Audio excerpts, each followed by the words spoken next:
မြေအိုးတဲကကျင်းစာ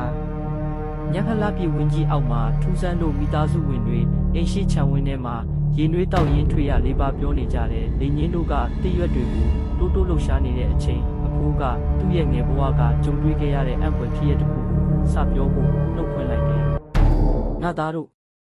ဒီလိုလပြည့်ညတွေမှာငါတို့ရွာကထူးဆန်းတဲ့အရာတွေဖြစ်တတ်တယ်။ငါ9 နှစ်သားလောက်ကကြုံခဲ့ရတဲ့အဖြစ်အပျက်လေးတစ်ခုကိုပြောပြမယ်။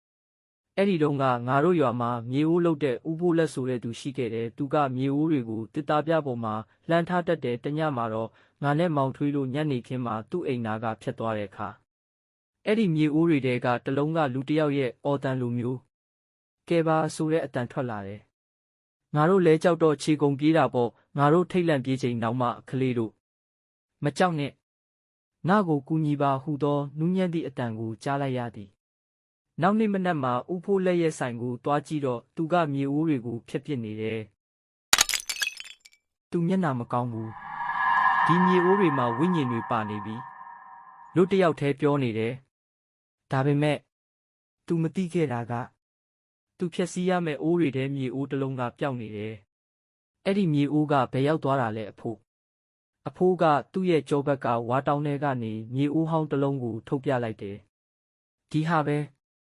နောက်တနေ့မနက်မှာငါအိမ်ရှိမှာဒီမြေအိုးကိုတွေးလိုက်ရတယ်။ညဖက်တိုင်းဒီမြေအိုးထဲကနေတချင်းတန်တွေကြားရတယ်။တညမှာတော့ငါဒီမြေအိုးကိုဖွင့်ကြည့်လိုက်တဲ့အတွင်းထဲမှာအဖိုးစကားမပြီးခင်အိမ်ရှိကမြေအိုးဟာရုတ်တရက်တုန်လာပြီးရွှေရောင်လင်းတန်းတွေထွက်လာတယ်။လေထဲမှာရှည်လျားတဲ့စပင်နဲ့ရှေးဟောင်းဝတ်စုံပါတဲ့အမျိုးသမီးတစ်ယောက်ရဲ့အရိပ်ရောင်ပေါ်လာတော့အိုးတဲကလာတာလား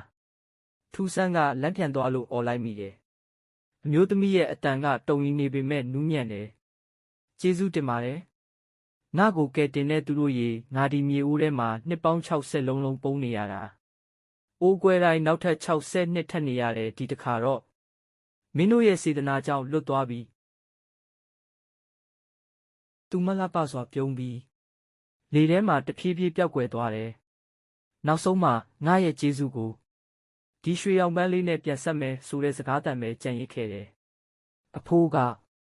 ဒီအမျိုးသမီးကတစ်ချိန်ကဒီရွာကရှင်ဘရင်မဖြစ်ခဲ့တယ်။သူမကိုမှော်ဆရာတယောက်ကမြေအိုးထဲချုပ်ပစ်လိုက်တာ။အိုးကွဲရင်နှစ်60စီထက်ခံရမယ်ဆိုတဲ့ကျိန်စာနဲ့ပေါ့ငါတို့မသိပဲသူမကိုကယ်မိသွားတာပါကွာ။မနေ့ရောက်တော့အိမ်ရှိခြံဝင်းထဲမှာရွှေရောင်ပန်းတပွင့်ပွင့်နေတာကိုတွေးလိုက်ကြတယ်။အပင်အောက်ကမြေမိုးမိုးကိုလည်းမတင်ကစရာဖြစ်နေတယ်။မြေကြီးကိုတူးကြည့်တဲ့အခါတစ်တာလေးကိုတွေ့တယ်။ဖွင့်ကြည့်တော့ရွှေတွေအပြည့်ရှိနေတဲ့အဖိုးကပြုံးပြီးဒါကတော့သူမရဲ့ကျေးဇူးတုံ့ပြန်မှုပါပဲလို့ပြောလိုက်တယ်။ထူးဆန်းကဥယျာဉ်ထဲကရွှေရောင်ပန်းကိုကြည့်ရင်ဒါဆိုနှစ်တိုင်းလပြည့်ညမှာသူမပြန်လာမှလားအဖိုးကပြုံးပြီးသူ့ဦးခေါင်းကိုပုတ်တက်လိုက်တယ်။ဟုတ်ပါတယ်ကွယ်။ဒါပေမဲ့ဒီတစ်ခါတော့ကျိန်စာကင်းနဲ့ရွှေရောင်အိမ်မက်တစ်ခုအနေနဲ့ပါ။